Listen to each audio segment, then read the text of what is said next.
What's up, everybody? Michael Nettemeyer here with Joe Geary, and we are your host of the Whitwin Podcast, whatever it takes, whenever it's needed. Joe, what are we talking about today? So we're going to talk about the market a little bit and how it's adjusting. Yeah, market's definitely adjusting. So one of the things to keep in mind right now is as the market adjusts, you have to really be good at pricing homes if you're a realtor and selling a house. So the market's adjusting in a couple of ways. One of the ways we're seeing is interest rates are going up.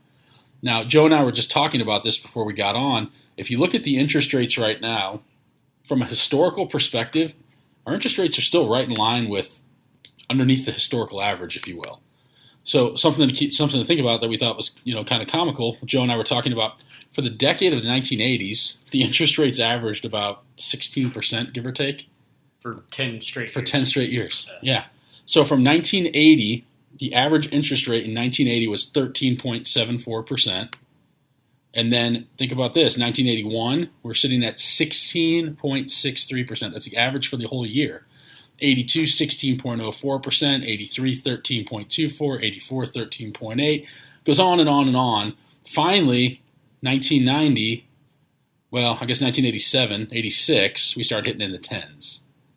Right? So from 86 to 91, 91's when it finally dipped under double digit, which is nuts if you think about it. And guess what? People were still buying houses. People were still selling houses. Houses still were selling. So don't use the rising interest rates as a reason to not keep your business going, because that's what a lot of people are going to do, unfortunately. They're going to say, oh, interest rates are high, stuff's not selling, I'm going to pack it in for the year, I'm going to pack it in, I'm going to go get a different job, I'm going to go do something else.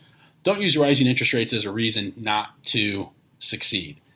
Figure out ways to succeed in spite of interest rates. So what we're going to talk about today is, in order to get a listing sold, you have to be able to price it correctly. Because everybody knows if you price a home too high, especially in a market where inventory is starting to tick up or rates are ticking up, if you price it too high, it's going to sit there and it's not going to sell. And you're not doing your seller any service by letting a house sit overpriced. So in this instance today, what we want to talk about is if Joe's going to be the agent, if I'm a seller, I want a higher price than what the comparables show. How does Joe defend that price and get the seller to agree that pricing the home correctly is their best move? Because typically, if you price it too high, you're going to end up losing a lot of money. Because people are going to come in, they're going to look at it, they're going to say, nice house, not interested, the price is too high. You're going to start chasing the market. You're going to end up with less than you would have had you priced it correctly. Do you agree with that, Joe? Yeah, 100%. And I think it's big, too, to mention, like you said earlier, the interest rates are definitely rising. They're the highest they've been in about a little over 10 years. So it's definitely a little bit of a shell shock for a lot of agents because most people in this industry haven't been in the industry 10, 20 plus years. Even myself, I've only been in it for a little over 4 years. And it is kind of a shock because when I got into the industry, rates were around like 4 or 5%, which was pretty normal at the time. And now they're going, a lot higher. So I think a lot of people are saying, oh, shoot, I don't know what to do. And we're shifting into a skills-based market, which with listings, it's been super easy the last year and a half, 2 years to sell a listing because most of the time there'd be an abundance of buyers just at the door wanting to get in the house, buy the house. They don't care what price because money's so cheap.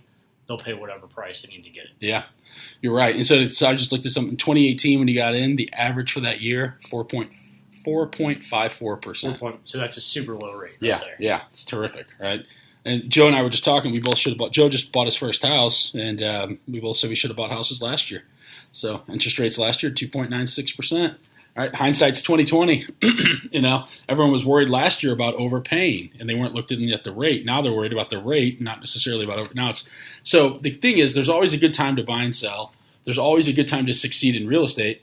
And to your point, Joe, we're shifting into a skills-based market where you have to do more than just put a sign in the yard, put it in the MLS, price it within the realm of possibility. It's not going to sell now. It's going to sit there. And if you don't have the tools to be able to have the conversations up front to prepare your sellers for this market, to prepare them that the price they want is the price that they maybe aren't going to get, right? So we have to show them what the house is worth and how we're going to get it sold. And the way we do that is being able to defend our pricing on the listing presentation when we're talking about it. So that's what we're going to run through before we dive into some scripting on this. Joe, do you want anything else you want to hit on? Yeah, and I was just going to say, too, it's important to have a conversation similar to what we're having right now with your sellers because you have to let them realize that, hey, we're not in the market that we were 6 months ago or even 12 months ago, the market is drastically different. So just because you saw your neighbor's house across the street or next door to you sell for $50,000 back in February or last year back in March doesn't mean you're going to be able to get that same price, because quite honestly, the interest rates affect pricing quite a bit. They have a large influence on the pricing. So usually whatever the rates are right now is going to have some direct correlation with what the prices are. Totally is. And that's a great point. Something that sold in January, the pricing is going to look different today. So in January of this year, the average interest rate was 3.45%. So it's almost over double that now. Yeah, it's over double now. Close to, right? And so, because I guess it's over 7 now right now, isn't it? Yeah, so and that's one thing we say too, is for every 1% that an interest rate rises, a buyer loses 10% buying power. So if the rates have gone up over 3%, most buyers out there have lost over 30% in buying power. Yeah, it's huge. Which is huge. Yeah, $500,000 house, that's $150,000 in buying power that buyer's lost. So they're looking at like $350,000 houses now, which is a huge difference. Yeah, and if they were looking last year, they're over 500. Now they're like, wait a minute, 350. A house looks way different than a 500 house, at least in our market here in St. Louis. So keep that in mind. Interest rates in January, 3.45%. February, 3.76%. March, 4.17%. They've been going up steadily ever since. So if a house sold in January, it may not be, and it's a comparable, we need to take that into account when we're preparing our comparables too, to go talk to a seller, because pricing now is different. And that's one thing too that I've been doing, a lot of our team's been doing lately, is when you're looking at comparables for homes, don't look back that far. Like obviously look at them and know what's going on, but you're going to want to look at sales that might be the last 60, 90, 120 days out versus the entire year, because the rates definitely are going to affect the price, as well as we're starting to see the inventory tick up slightly. It hasn't gone up drastically, but it's starting to tick up, and we're probably likely going to see that happen a lot next spring when everybody hits the market on the spring and the homes aren't selling as fast as they used to sell. Yeah, for sure. Well, that's a good point. It's a very good point. All right, Joe, let's dive into this. So I'm playing the seller. Joe's the agent.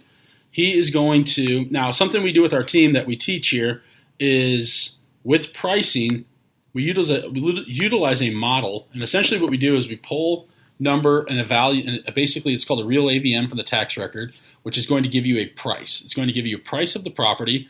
There's a realtor property report, which gives it's a realtor valuation model that we pull. This is all tied into the MLS. So our team pulls this number as well. We pull this estimate. One of the reasons we teach to pull this estimate is because the general public looks at this estimate. Even though the confidence score typically isn't that high, we have to give it some validity because it's a number that's published publicly that the seller is going to look at. And then we do price per square foot analysis. Now, of all four numbers, price per square foot is probably going to be the most accurate because that's actually gauging comparable homes in the neighborhood. And the other three models are kind of an algorithm that they've never stepped foot in the home, they've never seen the home. They're just basing it on home values increase and decrease in pricing in a range. So of the four, the square foot's going to be the most accurate typically. But if you add all those up, all four, divide by 4, it's going to give you a price that is within the realm, typically 1% to 2% of where we find in our experience, our team, where properties will sell. So in this instance, we just made a fake property, but what we did was the AVM is $302,000. The RPR and the RVM is $280,000. The Zestimate is $351,000. The square foot analysis is $296,000, which gives us an updated condition fair market value price of $307,250. So this home should be priced, say, somewhere between $300,000 and $310,000. I'm the seller banking on the Zillow price. I want $350,000 for the house. So Joe's just delivered his listing presentation. He's gone through the comparables, and I'm a seller now that still has not. I'm still not buying the fact that my house is worth $300,000. I want $350,000 because that's what Zillow says. So we're just going to run through some different scenarios here and see how it goes. So let's roll, Joe. Perfect. All right, Joe. I like the comparables you showed me. Thanks for sharing all that with me. But I mean, where do you think I should price my house? Yeah, so Michael, based on all of the information and the market analysis I put together for you, right around $300,000 would be a great and competitive price for us to start at. Man, I don't know. I mean, I saw those comps you showed me, and I know, but my house is a little bit bigger, and even though it's not as updated as some other ones, I just feel like with this market, there's nothing for sale in here right now, and And Zillow says it's worth 351. So I mean, don't you think we could at least try it at 350 and see what happens? So it sounds like you want to start at 350. I do. Okay, and what's important about that 350 to you? I just need to get the most money possible. So the house we're buying next, I mean, I need every dollar from this for the down payment. So the most I can get out of this, the better. So would it be? Oh, I didn't do the. Sorry, guys. Rookie move. Didn't put my computer on Do Not Disturb. Hang on. All right, there we go. So Joe, I just need every dollar I can get. So if I can get, can we just try to 350? Yeah, Michael, I'd love to try it at 350s. Now, I see the Zestimate says 351. If we took out the Zestimate, is there any other data or anything else that you've seen that would indicate or justify a $350,000 price tag for your home? No. I mean, the other numbers are quite a bit lower, so no. Exactly, Michael. And my concern with the Zestimate is that Zillow only has about a 1 out of 4 confidence rating score. So that means they're right about your price about 25% of the time. So it's not a very strong piece of data that we can really rely on. So based on all of the data that I put together for you, we really should be right around the $300,000 mark. And ultimately at that price, that's where we can usually get the most amount of money possible just because we're priced very competitively. How do you feel about that? Yeah, I mean, it makes sense what you're saying, but what if let's just try it at 350 and can we just do that and see what happens? Yeah, I would definitely love to try it at 350. However, what would happen is if we put it on the market for 350, we're probably going to get little to no activity. And the first 7 days to 2 weeks are going to be the best time and where you'll have the most momentum on the market. So if we do 350, we're going to miss the greatest time that we'll have momentum on the market, and then we'll have to start chasing the market. And the more we chase the market, the lower your price goes. And there's a chance that if we go at 350 and we don't sell immediately, we could end up selling for even below 300,000. Would you be okay with taking less than 300,000 for your home? No, I mean, man, I feel like 300 is low, so I definitely don't want to go lower than that. Exactly, and that's why we should start at 300 because if, like you said, there's no homes for sale in the neighborhood right now, so the inventory is still quite low. Mm-hmm. So if we're priced very competitively at 300,000, there is a chance that you might be able to get a little bit more than 300,000 depending on what the market says about our price. Okay, interesting. Man, yeah, I know. I guess I was looking before you got here. I was just looking at Zillow and I saw 350 and I thought that was probably going to be an accurate number. I mean, can we do a little higher, like 330? What's important about 330 to you? I just got to get the most I can. I just need every dollar I can. Yeah, I absolutely understand that. And if we look at all the comparables, Michael, the average price per square foot is about $148 per square foot. Which puts you at exactly $307,000. Mm-hmm. So if we go higher than that, we're going to be quite higher than the average. And are there any updates or anything special about your house that you feel makes it above average? No, I just thought with nothing else on the market right now, it's really, I get what you're saying. I understand now 350 is probably not the price. But all right, I mean 325. Yeah, Michael, I'd love to do 325, but I think the closer we are to 300, the more money you're going to be able to get, and the more people are going to be able to get in the door. And ultimately, the more people we get in the door, and the more eyeballs that we have on your house, the more money you're going to net at the end of the day. Got it. Okay. All right. Yeah. I mean, all right. I guess 300. 300 sounds good. Okay. There you go. All right. Cool. So there we go. Good job. All right. A lot of objection there. Now, will every seller decide on 300? No, absolutely not. So not every seller though is going to be motivated to sell. So something we always talk about is, I understand if I'm dead set on 350, I'm not selling this. Play it real quick? Yeah. Okay. Joe, you know what? I mean, your price is too low. Another agent said they could get me 350. Okay, so it sounds like you're stuck on 350. You have no room to budge whatsoever. Yeah, I see all your data and everything that makes sense, but I have to get 350 to be able to buy this next house. Okay, Michael, I completely understand, and I'd rather turn you down now than let you down 6 months from now when your house hasn't sold. Yeah, all right. There you go, right? So that's just it. So there you go. So I'd rather turn you down now than let you down 6 months from now from your house hasn't sold. So think about that. That's a powerful statement, right? That's a very powerful statement. You're willing to walk away. Because here's the thing. You need to be a realtor that's in a position to not need listings, not to want just I need every listing I can get. It's I need listings that are going to sell. And that's educating your seller on that, is that, look, I'd rather turn you down now than let you down 3 months from now or 6 months from now when the house doesn't sell. And I get, there's another realtor out there that'll probably tell you they can get you $350,000. In my experience, and from all the data I'm sharing with you today, $300,000 is the number. Now I get you need $350 or you want $350, but it's not realistic, right? We don't always get what we want, unfortunately. And so, yeah, I think that's huge to be able to have the ability to walk away, because by taking an overpriced listing, and everyone's done it, especially early on in their career, because they're excited to get a sign out there. Especially when it's like a super high price point. Yeah, when someone absolutely. sees like, hey, the house is worth $300,000, and they're like, I want $500,000, and you come back to the office and say, hey guys, I got a $500,000 listing, and then everyone claps. Exactly. Nuts, and then you look at the nuts. Yeah. Like, what about like one that was on the market, expired last year for $750,000, and now it's priced at $1.25, right? Exactly. So okay, you just took an expired listing and priced it $500,000 more than last year. It was when it would have sold. So yeah. So thinking about that too, it's very important that you know your pricing, you're able to defend it, and you're willing to walk away. Because I would much rather walk away and then come back and get it 3 months from now or 6 months from now when the seller has had time. They're beaten down on the house sitting on the market, having to have it ready to show all the time, having people come through and not make offers. Now they start to realize that, okay, wait a minute, maybe that realtor was correct. Reality starts to sink in for them. Yeah. Because there are many realtors that'll just take it to take it and just to put a sign out there. But if you take an overpriced listing, here's what you're doing. You're taking an overpriced listing, you're spending time, money, resources on putting a sign out there, having photography done, doing the marketing, making the calls, doing everything you do to sell a house, and at the end of the day, all you're doing is promoting an overpriced listing that's not going to sell. So being able to price correctly and then be able to defend your price is going to be super important. We're moving into the skills-based market where you have to be able to do these things now. You can't just, to your point, Joe, people that got in the last year or two haven't had to make price reduction calls. They haven't had to defend price. It was like, oh, what do you want to list it for?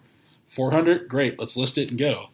Now you have to have a skill set to be able to do all this stuff to really succeed in this market. Yeah, I think you have to look at listings as like basically there's two types of listings. There's an asset listing and there's a liability listing. An asset listing is one that you get and it's at a good price. It's either fair price or maybe just slightly above fair price, but you're very confident you can get it sold. And then a liability listing is one like you just said where, hey, I want $350 for the house, and in the back of your head this house will never sell anywhere close to $350. It's worth $300, maybe a little bit less. That would be considered a liability listing where, like you said, it's going to cost you money. It's going to photography, whatever, signs, everything else, as well as your time. And then also it's going to cause that stress in the back of your head where, hey, this seller's going to keep blowing your phone up. The seller's going to keep calling you. They're going to say, what are you doing? Yeah. My house isn't selling. You're always going to have that worry hanging in the back of your mind on, hey, this listing isn't selling, and you're going to feel like it's your fault. When in reality, yes, it is your fault. But had you just turned that listing down and said, no, I can't do it because I know it's not going to sell, you wouldn't even have to worry about it at all, and it's never going to sell anyway. Exactly. Yeah. Because they're going to call us exactly to your point. What are you doing to sell my house? Well, I told you when we met it was $50,000 overpriced. Exactly. And you made the mistake of still taking the listing. So it's your fault. So it's your fault for taking the listing because you know it's not going to sell. You just took it because maybe you weren't strong enough to have the conversation face-to-face when you were there. That's why you have to practice these things. That's why you have to practice scripting around everything. It's not just scripting to get the appointment. It's scripting on the appointment. It's scripting to get price reductions after, price adjustments after you take a listing. There's scripting for everything. And the more you practice it, the better you get at it, the more comfortable you get. And it becomes a lot easier to have these conversations because you have confidence behind what you're saying. And you're not just saying it because you think it's like, you're not just saying it like, I don't know, I got tripped up there, but you know what I mean? Like, you're not just saying it, you're confident now. You've practiced it. You're not just, you're going to hold the line too. Exactly. Like, you're not just going to break and be like, okay, fine, I'll do it. Yeah. Because you're very confident in your skills and your knowledge of the market. You're not just going to say, okay, I'll just take a knee and, take the listing. Exactly. Somebody walked by our office and looked in, so it threw me off. That's what happened there. So we have a glass window here, and somebody just stared at us. Anyway, so I lost my train of thought. Good point. So that's the power of practice in this. And I'm telling you, this market's going to get tougher before it gets easier. It's going to get tougher from the standpoint of it's going to get tougher to win listings. It's going to get tougher to price correctly. It's going to get tougher on having conversations. But the people that are prepared are going to do really, really well.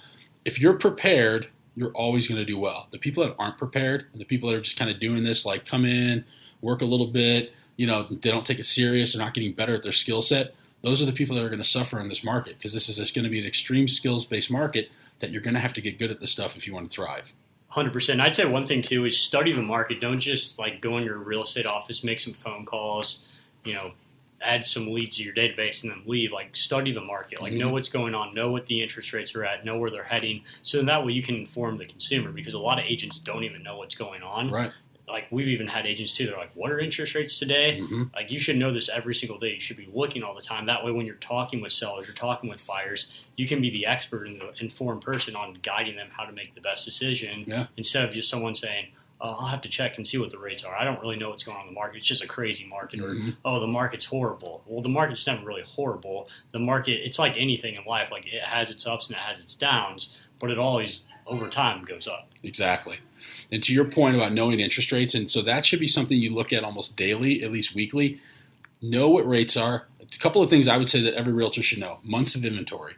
How many months of inventory? What months of inventory is basically if no new homes hit the market today, in 1 month, if there's 1 month of inventory, if no new homes hit today in 1 month, they're all gone. So anything under about 5 months of inventory is considered a seller's market. For a lot of markets, we've been sitting at under 2 months, which is a very, very strong seller's market. Now, above like 5-ish to 6 is kind of balanced. Anything over 6, we're talking about a strong buyer's market. So I would definitely, as realtors, advise you for numbers to know interest rates, months of inventory. You should know how many homes went under contract this week, how many homes have sold this year, how many active homes are sitting out there. And these are all stats. If you have the MLS, you could probably get in there, and there's a stats section on most of them, I would imagine, and you can pull those data. But just know what's going on in the market right now. And it's just going to make you sound intelligent. When it only takes 5 minutes, too. It's not going to take you like 5 hours. Yeah. It takes 5 minutes to sound like you're an expert who's been doing this for 20 years versus some lazy guy who's just going to like wing it or say, I'll have to find out. I don't know. And it makes him look like a novice. Exactly. Yeah, 5 minutes. You pull up some stats. You don't have to be an economist. You just have to be able to articulate a little bit of, like, read numbers, basically. Then when somebody asks, how's the market? You know what? Interest rates are up a little bit, and there's only a 2-month supply of inventory. That means if no new homes hit the market, in 2 months they'd all be gone. We're in a really strong seller's market. Last week, 1,400 homes went under contract, right? Just being able to articulate some things to let people know, because what people see, the general public, they see national news most of the time. They see national news on national market, national real estate market, so it's doom and gloom. They see like states like the West Coast that have massive amounts of appreciation, massive amounts of depreciation. So they're seeing national that the market's terrible. In your market, the market might be fine. The market, houses might be selling. Like in our market, it's pretty stable. Interest rates are up, sure. And we've had thousands and thousands, like 70,000 transactions between buyer and seller. It's a lot of transactions. If all you need is 30 to make a good living, there's plenty of opportunity. So don't focus on the headlines. Don't focus on, the market's terrible. Focus on what you can control. And what you can control is how to become the best real estate agent possible. And this is in the industry, honestly. Any industry, how do you become the best in your industry? And I guarantee it's like this probably in every industry right now. Like there's some difficulty or some adjustment being made. So it's all about like who has the most skills and who's the most knowledgeable. Absolutely, it is. It always will be. Marketplace loves somebody that's prepared, and it's gonna just mess up people that aren't prepared. And people that aren't prepared are gonna get out of the business. And I think it's kind of like just taking off the veil and seeing who the real professionals are, and just seeing who ones that have been faking it or trying to make it are. There's the practitioner and the professional. Right? 100%. So be the pro. Learn from it. Study. Practice, practice, practice. Keep doing that. You're going to be fine. You'll ride out this market just fine. You'll take more inventory, take more market share as people start to pull back and get out of the industry. It's going to be a good opportunity. So keep plugging away. Anything before we hang up here, Jay? That's all we got. That's all we got. So one thing, though, hey, if you get value from this, please share it, like it, subscribe, comment. We appreciate you listening to it. So we'll talk to you soon.